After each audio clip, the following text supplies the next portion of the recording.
Spiritual Manthan. Imagine a journey where you must embrace a paradoxical truth. You must die before you die. Not in the physical sense, but in a profound transformation. A rebirth into a higher version of yourself. Welcome to the path of spiritual awakening, where the old self dissolves, and you emerge as your true, authentic self.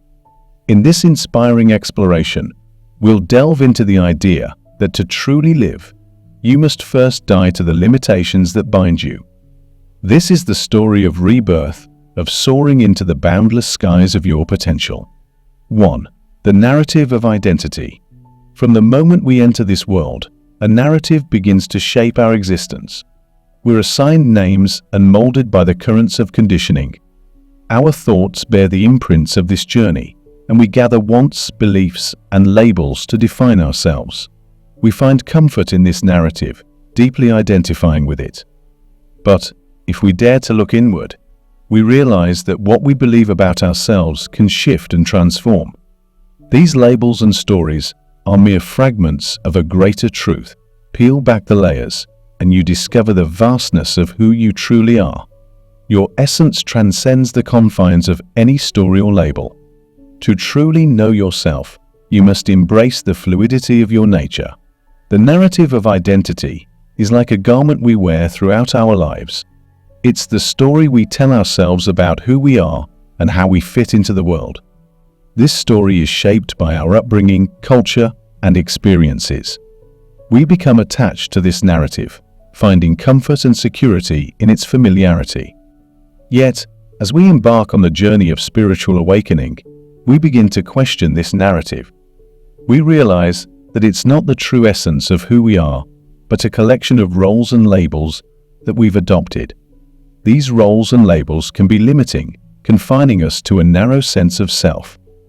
To die before you die is to let go of this narrative, to peel away the layers of identity that have accumulated over the years. It's a process of shedding the false self to reveal the true self underneath. This journey can be both liberating and challenging. It requires courage and a willingness to confront the stories and beliefs that have shaped our lives. As we release our attachment to these stories, we open ourselves to the boundless possibilities of self-discovery. We come to understand that we are not defined by our past or by the roles we play. We are not limited by the labels that others or even ourselves have assigned to us. We are something greater, something beyond words and concepts. In this act of shedding the old narrative, we begin to glimpse the beauty of our true, authentic self. We realize that our essence is not confined to any story, label, or construct. It is a boundless spark of consciousness that permeates all existence. It is the source of our true power and potential. To die before you die is to embark on a journey of self-discovery, a journey that leads us to the realization that we are not who we thought we were. We are something far greater, far more expansive, and far more beautiful than we could have ever imagined. 2. Breaking free from the ego. In our quest to understand the concept of dying before you die and achieve spiritual awakening, we must confront the ego, the ever-present construct that often stands as the primary barrier to our self-realization. The ego, in its most basic form, is the identity we have constructed for ourselves over a lifetime. It's the mental image we hold of who we are, the roles we play, and the stories we tell ourselves. The ego seeks to maintain a sense of control and security, and it clings to the familiar like a life raft in a turbulent sea. However, the ego is also the source of our suffering. It perpetuates stories of past pain, future anxieties, and judgments about ourselves and others.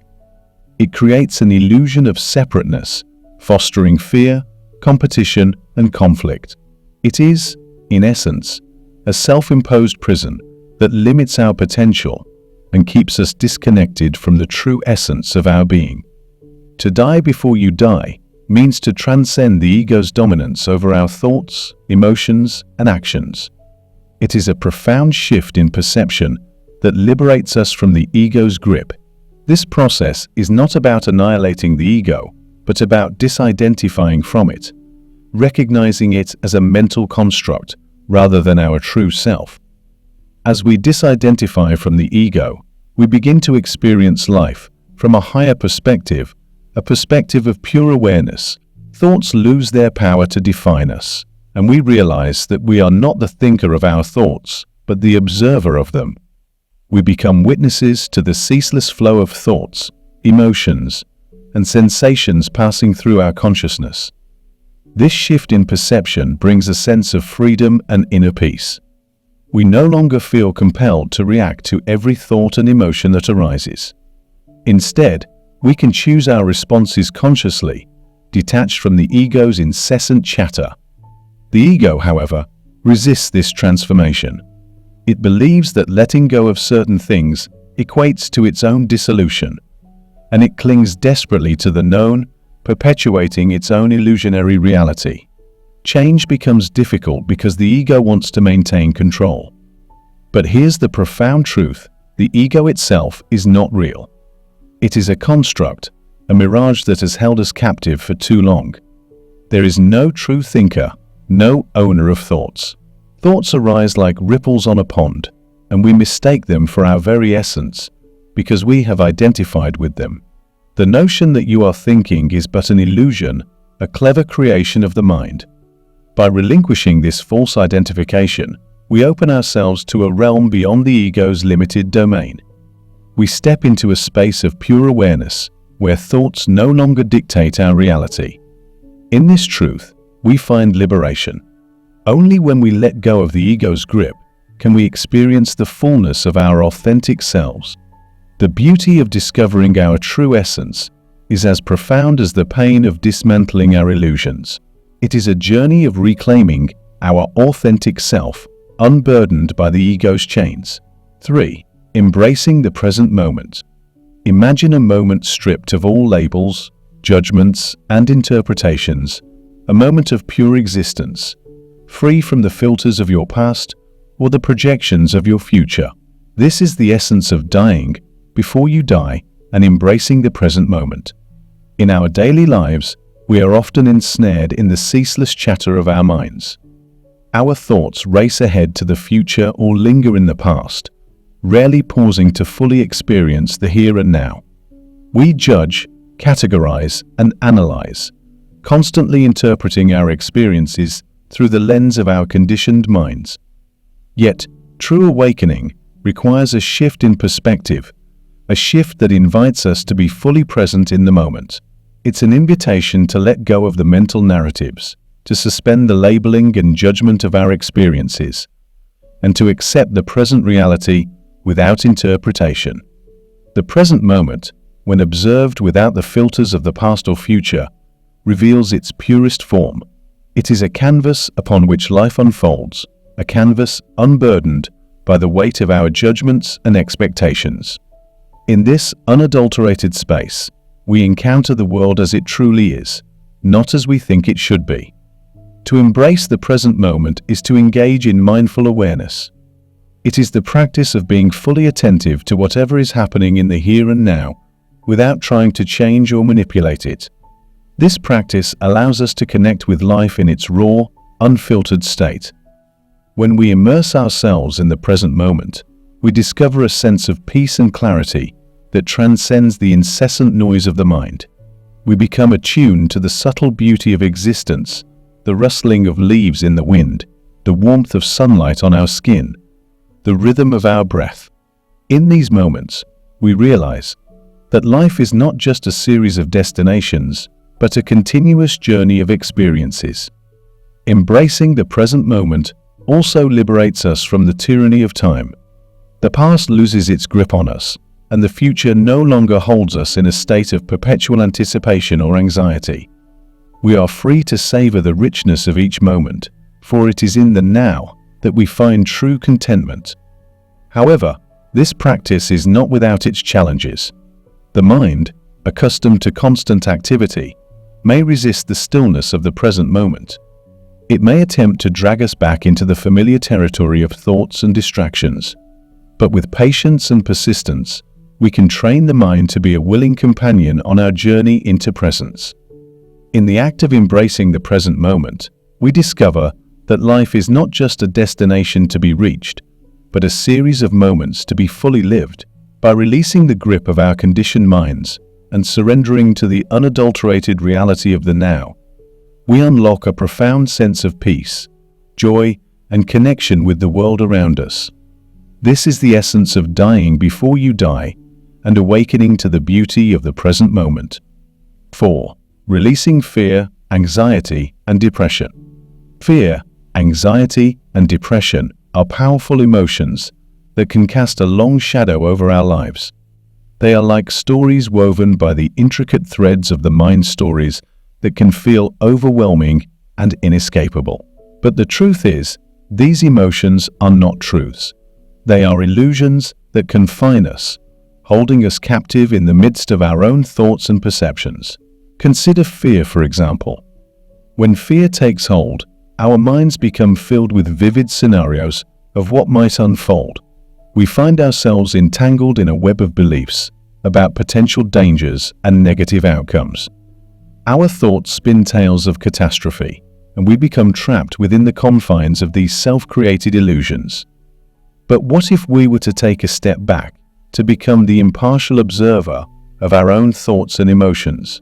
What if we were to see fear for what it truly is, a rush of energy vibrating within our chest? This energy, this sensation, does not harm us. It is merely a transient wave passing through our being. Similarly, anxiety and depression are stories constructed by the mind. Anxiety projects us into an uncertain future, where we worry about events that may never come to pass.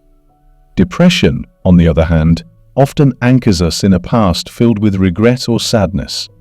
Both of these emotions create narratives that can feel all-encompassing, but they are still stories, creations of the mind. By recognizing fear, anxiety, and depression as stories, we begin to reclaim our power. We realize that we have the ability to let go, to release the hold these emotions have on us. We come to understand that fundamentally, everything we experience is energy. The stories, the sensations, the emotions, they are all part of the energetic dance of life. When we release our attachment to these stories, we unburden ourselves from their limitations. We free ourselves from the weight of fear, anxiety, and depression. And in doing so, we embrace the truth of our inherent strength and resilience. This act of releasing is not a denial of our emotions, it is a recognition of their impermanence. Emotions, like all things, are subject to change. They arise, they peak, and they eventually subside. When we cling to them, we prolong their stay, but when we let them pass through us without attachment, we allow them to flow naturally. It's important to remember that fundamentally, everything we experience is energy in motion. The stories we tell ourselves are interpretations of this energy, and they can be transformed. We have the power to change the narrative, to shift our perspective, and to rewrite the stories that no longer serve us. In releasing the stories of fear, anxiety, and depression, we open ourselves to the vast expanse of possibilities that exist beyond the confines of our self-imposed limitations. We discover that we are not defined by these emotions, but by our capacity to navigate and transcend them. This is the essence of dying before you die in the realm of emotions, a profound act of letting go and embracing the truth of our resilience. 5. The painful process of dying before you die. The concept of dying before you die may sound intriguing, even liberating, but it's essential to recognize that this journey is not without its challenges. In fact, it often involves a profound and sometimes painful process of dismantling the old story, the narrative that has defined our existence. As we embark on the path of spiritual awakening, we begin to question the narrative that has shaped our lives. This narrative is like a security blanket, offering comfort and familiarity. It's the story of who we believe ourselves to be, the roles we play, and the expectations we've inherited. Yet, as we delve deeper into self-exploration, we start to see the limitations of this narrative. We realize that it has confined us to a narrow sense of self, one that is defined by our past, our conditioning, and the roles we've adopted. It's a story that may no longer resonate with our evolving sense of truth and authenticity. The painful part of dying before you die lies in the process of letting go of this old story. It can feel like a loss, akin to shedding a part of ourselves that we've held onto for years, even decades. We may grieve the familiar roles and labels that we've worn like second skins. During this period, it's not uncommon to experience moments of isolation and confusion. It's as if the universe is holding us in a sacred embrace, preparing us for the rebirth that awaits. In solitude, we shed the layers of illusion and come face to face with a deeper truth. This period of solitude is crucial for aligning our being with this truth. It's a time to transcend the limitations imposed by the ever-chattering mind, the mind that clings to the old story and resists the dismantling process. It's a time to summon the courage to let go, to unlearn, and to free ourselves from the chains that have bound us for so long.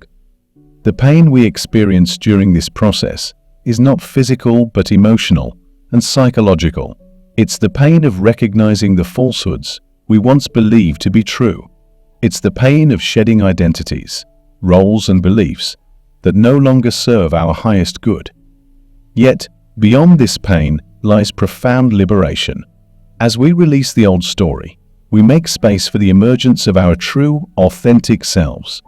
We unburden ourselves from the weight of false identities and stand in the brilliance of our core essence. In essence, this process of dying before you die is a journey of reclaiming our authentic selves. It's a transformation that requires courage, resilience, and a deep commitment to self-discovery. It's a process that invites us to transcend the limitations of the ego and embrace the truth of our boundless nature. 6. Embracing the truth of boundlessness. In the depths of our inquiry, we recognize our true essence, which transcends the constructs of the world. Beyond the labels, roles, and expectations, there exists a pure, unadulterated presence, an infinite wellspring of being. We are intimately entwined with the fabric of existence itself. The journey of dying before you die is a call to transcendence, a path to the rebirth of your true self. It's about shedding the illusions that have held you captive for far too long, releasing attachments, and embracing the truth of your boundless nature. As you embark on this journey, remember that you are life itself, and the world with all its wonders resides within you. In this moment, as you reflect upon who you were before the world imposed its definitions upon you, recognize the profound beauty of your true essence. You are not confined within the boundaries of this world, rather, the world exists within you. Embrace this truth, for you are limitless and your potential is boundless. As you travel this path of awakening, consider sharing this message with your friends and family. It carries a powerful and uplifting message that can touch their hearts and inspire their own journey of self-discovery and rebirth. Thank you for joining us on this transformative adventure, wishing you a truly beautiful and awakening-filled journey ahead.